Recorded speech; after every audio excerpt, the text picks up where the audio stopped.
नमस्कार, मैं हूं शशि रंजन और आपका बहुत बहुत स्वागत है जनता टीवी में। और इस वक्त हम हैं चंडीगढ़ में।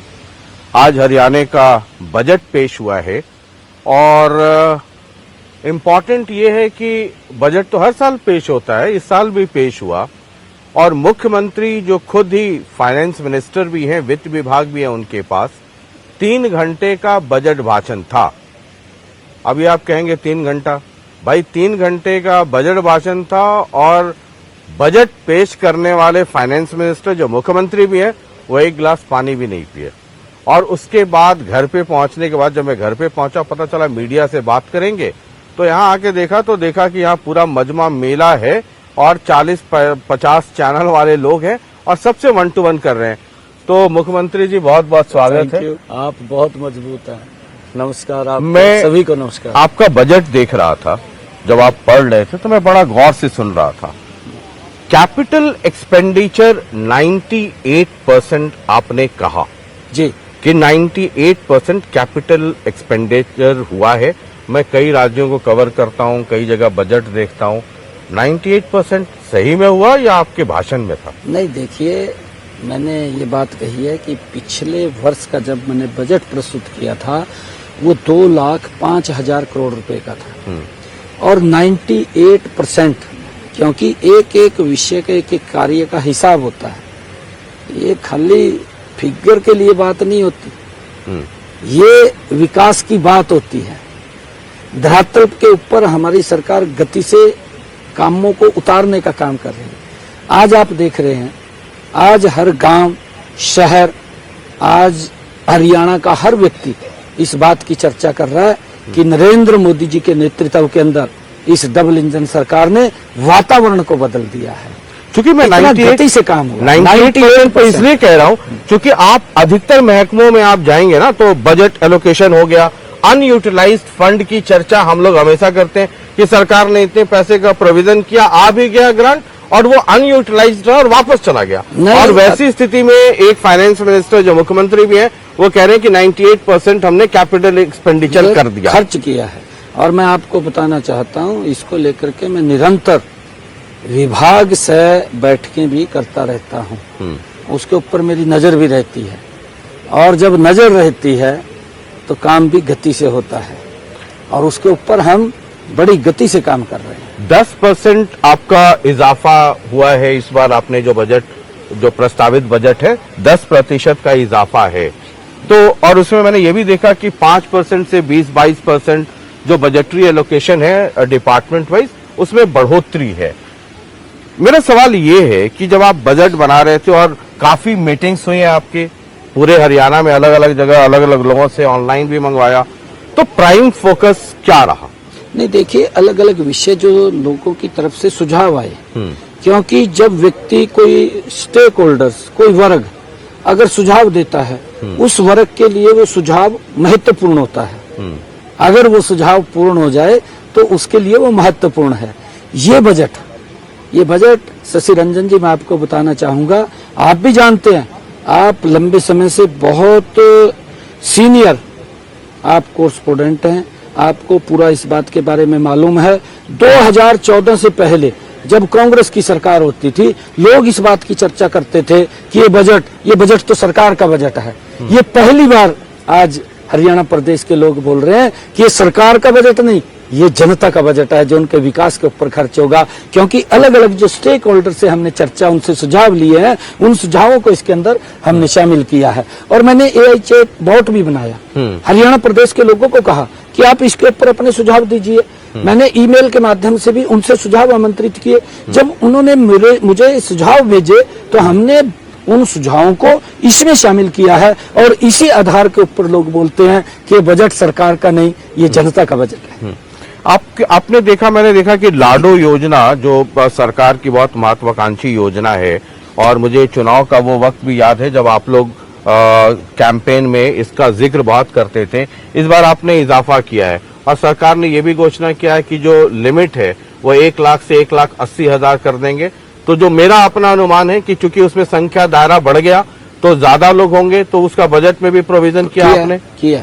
देखिए शशि रंजन जी, लाडो लक्ष्मी का चुनाव जब विधानसभा के चुनाव चल रहे थे अपने संकल्प पत्र में हमने कहा था, क्योंकि इस बात का भी ध्यान करने की जरूरत है शशि रंजन जी, कांग्रेस की भी सरकारें हैं, आम आदमी की भी सरकार है पंजाब के अंदर, इन्होंने भी वायदा किया था, कांग्रेस ने भी वायदा किया, परंतु वायदा ही रहा। हमने पहले ही बजट के अंदर, क्योंकि मोदी जी के नेतृत्व में जो बात कही जाती है, डबल इंजन की सरकार मोदी जी के नेतृत्व में उसको पूरा करने का काम करती है। और हमने इस वायदे को जो महिलाओं के साथ किया था, हमने पहले ही बजट के अंदर, पिछले बजट में 5,000 करोड़ रुपए का प्रावधान किया था। और मुझे खुशी है कि हमने जिन परिवारों की इनकम 1 लाख रुपए से कम थी, ऐसे परिवार की सभी बहनों को जो 23 साल से ऊपर की हैं, उनको हमने 2100 रुपए का प्रावधान इसके अंदर किया है। उनकी सुविधाएं भी नहीं रोकी। और अब लगभग 10 लाख के करीब बहनों को 2100 रुपया पहुंच रहा है। 634 करोड़ रुपया हमने इस 4 किस्तें बहनों के पास पहुंचा दी। अब ये 1,80,000 लिमिट अब हमने इसका बजट भी बढ़ाया, अब 6500 करोड़ रुपए का बजट किया है। और अब इसका दायरा 1,80,000 रुपए किया है। पिछले दिनों हमने ऐसी वो महिलाएं शामिल की थी जिनकी पारिवारिक आय 1,80,000 रुपए है, और उनके बच्चों ने education board of Bhiwani board के माध्यम से, उन्होंने सरकारी स्कूल के माध्यम से 80% से 90% तक मार्क्स लिए हों, उनको शामिल किया है। और हमने उनको भी शामिल किया है जिन्होंने अपने बच्चों को स्वस्थता की ओर, कि उनको कोई बीमारी होगी उस बीमारी से निकालने का काम किया है। और हमने ये भी निर्णय किया था कि जिनको जो हमारा निपुण मिशन है, उस निपुण मिशन के अंदर 1 से लेकर के 4 कक्षा तक उन्होंने निपुण में उनको आगे बढ़ाया हो, उनको भी माताओं को हमने इसमें शामिल किया है। और अब हमने ये घोषणा की, जैसा मैंने कहा है कि 6500 करोड़ रुपया हमने बढ़ाया है। 6500 करोड़ रुपए के अंदर जिन परिवारों की इनकम 1,80,000 रुपए है, उनको भी इस योजना का लाभ मिलना शुरू हो जाए। मैं आपकी बजट को जब सुन रहा था तो हालांकि आपने हर सेक्टर, हर विभाग के बारे में बात की, आपने उसमें एक जिक्र किया सगाई से विदाई तक, जी है ना? तो सगाई से विदाई तक, और 3 शहरों में शायद आपने कहा कि वो हम इंफ्रास्ट्रक्चर उस तरीके का बनाएंगे। ये एक सेंट्रल जो बजट है उसमें कुछ वेडिंग करके कुछ एक आया हुआ है, या कुछ उस तरह की सोच है, इसके पीछे का क्या लॉजिक है? आदरणीय प्रधानमंत्री जी ने एक वाक्य कहा था।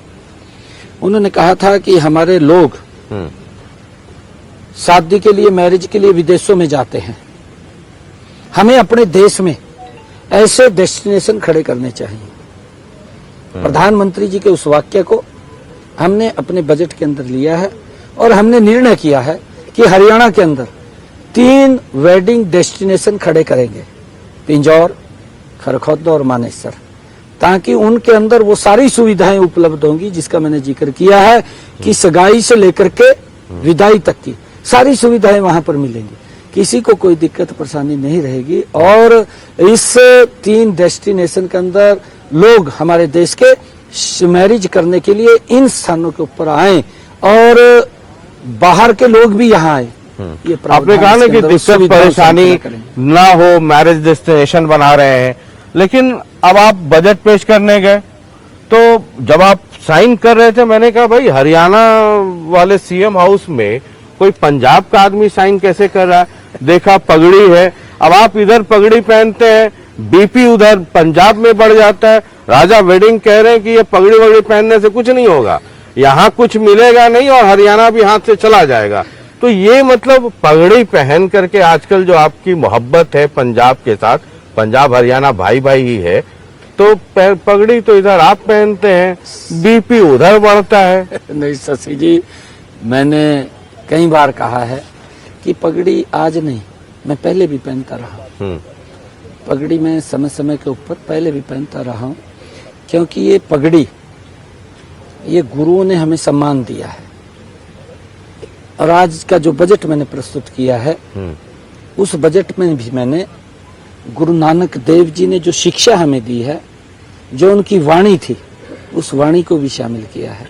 गुरु नानक देव जी ने, जब मैं बजट शुरू कर रहा था तो सबसे पहले मैंने उस वाणी का उच्चारण किया और मैंने जो गुरु नानक देव जी ने कहा था कि किरत कर, नाम जप, वंड छक, ये गुरु नानक देव जी की वो वाणी है जो जिसको हम अपने जीवन में उतारने का काम कर रहे हैं।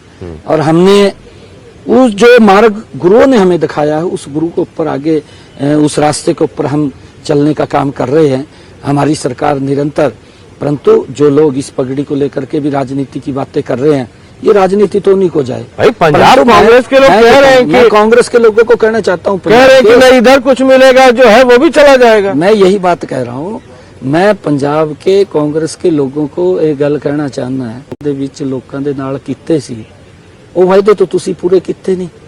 ਲੋਕੀ ਵੇਖਦੇ ਆਪਣੇ ਆਪ ਨੂੰ ਠੱਗਿਆ ਮਹਿਸੂਸ ਉਹ ਕਰਨ ਲੱਗਦੇ ਆ ਕਿ ਇਹਨਾਂ ਨੇ ਜਿਹੜੇ ਵਾਅਦੇ ਕੀਤੇ ਸੀ ਉਹ ਤਾਂ ਕੀਤੇ ਨਹੀਂ। ਇਹਨਾਂ ਨੂੰ ਬਾਹਰ ਦਾ ਰਸਤਾ ਪੰਜਾਬ ਦੇ ਲੋਕਾਂ ਨੇ ਦਿਖਾ ਦਿੱਤਾ। ਉਹਨਾਂ ਨੂੰ ਪੰਜਾਬ ਨੂੰ ਭ੍ਰਸ਼ਟਾਚਾਰ ਦੇ ਵਿੱਚ ਔਰ ਪੰਜਾਬ ਨੂੰ ਪਿੱਛੇ ਧਕੇਲਣ ਦਾ ਕੰਮ ਇਹ ਕਾਂਗਰਸ ਪਾਰਟੀ ਨੇ ਕੀਤਾ। क्योंकि फिर उदे आकर के केजरीवाल पंजाब दे विच आकर के घुस गया और पंजाब दे विच जदों आया तो मंचा ते खड़े होकर के केजरीवाल कहने लगा कि अस्सी तो बड़े कट्टर ईमानदार हाँ। वो ईमानदार इसलिए कहने लगा कि कांग्रेस ने भ्रष्टाचार किया और उन्होंने बड़ी सफाई दी सी लोगों ने पंजाब दे, क्योंकि साडे पंजाब दे चाहे हरियाणा दे लोकी ने वो बड़े भावुक ने और वो उन्हां दी गल्लां दे विच आ गए कि ये बड़ा ईमानदार व्यक्ति आया जिन्होंने भगत सिंह जी की फोटो भी लगा ली है। तो भावुक होकर के उन्होंने जदों मंचा ते कहा कि साडी पार्टी ईमानदार है, साडे नेता ईमानदार है, मैं ईमानदार हाँ, कट्टर ईमानदार हाँ, तो ईमानदारी का चोला अज लोगों के सामने आ गया कि जिन्ना भ्रष्टाचार कांग्रेस ने किया उदे बड़ा भ्रष्टाचार ये आम आदमी ने किया। ये लोग कैसे विश्वास करन? वो गल्लां जेहड़ियां कर रहे ने पंजाब दे कांग्रेस दे लोकी, वो अपनी तरफ तो देखणगे पहले कि अस्सी जिहड़ी सरकार थी उस सरकार दे विच अस्सी की काम कीते ने। अज पंजाब दे लोकी ना तो कांग्रेस ते विश्वास कर रहे ने ना आम आदमी दे कर रहे ने। अज तो आम आदमी दा ये अंतिम बजट है जिहड़ा ये प्रस्तुत करेंगे, अंतिम बजट है। और अंतिम बजट दे विच जिहड़ी एक कहानी आंदी है ना अलादीन दा चिराग भी खुल जा सिम सिम, अब बड़े बड़ी गल्लां उस दे विच निकलांगी। परंतु लोकी समझ रहे पंजाब दे कि इहदे विच है तो कुछ नहीं, ये तो खाली आ। इन्हां ने तो बड़ा भ्रष्टाचार फैलाया। इन्हां दे मंत्री, इन्हां दे लोकां नूं अगर कोई काम पड़ जाए तो ऑफिस दे विच तो वो लोकी किसान कराउण दी भी उन्हां नूं सेवा करनी पैंदी है। ये आम आदमी नहीं, ये खास आदमी पार्टी है। खास आदमी जिहड़ा खास आदमी हुंदा है ना इन्हां दा, जिहड़ा इन्हां दी सेवा करदा उहदा काम हुंदा है, उहनूं पुछदे हैं, बाकी किसी नूं नहीं पुछदे। चलिए आखिरी सवाल, आप भूपेंद्र सिंह हुड्डा जी से मुलाकात हुई आपकी बजट पेश करने के बाद? हुई है। वो आपका होली मिलन समारोह भी था, विधानसभा अध्यक्ष हुई है। तो पता नहीं वहां क्या बात हुई। जलेबी तो साथ ही खा रहे होंगे, जलेबी रबड़ी। बाहर निकल के कहा उन्होंने जी कि ये जो नायब सिंह सैनी जी हैं ये मुस्कुराते हैं, मोह माया वाले आदमी हैं, बाकी कोई बजट सजट नहीं है, सब सिर्फ वो है आंकड़े की जादूगरी है और कहीं कुछ नहीं होना, एक खोरा बकवास है। वहां जलेबी तो साथ खा रहे होंगे। बाहर आते उन्होंने कहा कि सब बेकार वाला बजट। हुड्डा साहब और कांग्रेस पार्टी घोर निराशा में है, घोर निराशा के अंदर। वो अब उनके पास मुद्दा नहीं बचा, कोई विषय नहीं रहा। एक कहावत है हमारे हरियाणा के अंदर, आवा चुक्की डूमनी गावा अड़पताल। ये तो अड़पताल गए, इनके पास विषय नहीं है क्योंकि चांदना नहीं दिख रहा, 2029 में भी नहीं दिख रहा, आगे भी अंधेरा दिख रहा। घोर निराशा में है, घोर हताशा में है।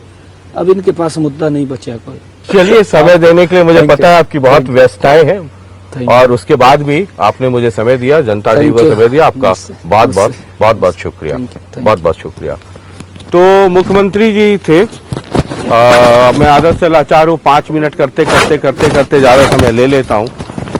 बहरहाल बजट पेश हुआ है हरियाणा का, लेकिन नायब सिंह सैनी जी की नजर पंजाब पे भी है और पगड़ी जो है वो एक सिंबॉलिक कह सकते हैं, वो एक इशारा भी है। और इस इंटरव्यू खत्म होने के बाद तुरंत मुख्यमंत्री जी पटियाला जा रहे हैं, वहां माथा टेकने गुरुद्वारे में। तो कुल मिलाकर के ये कहानी है। बात बाकी आप समझते रहिए। बहुत बहुत शुक्रिया, नमस्कार।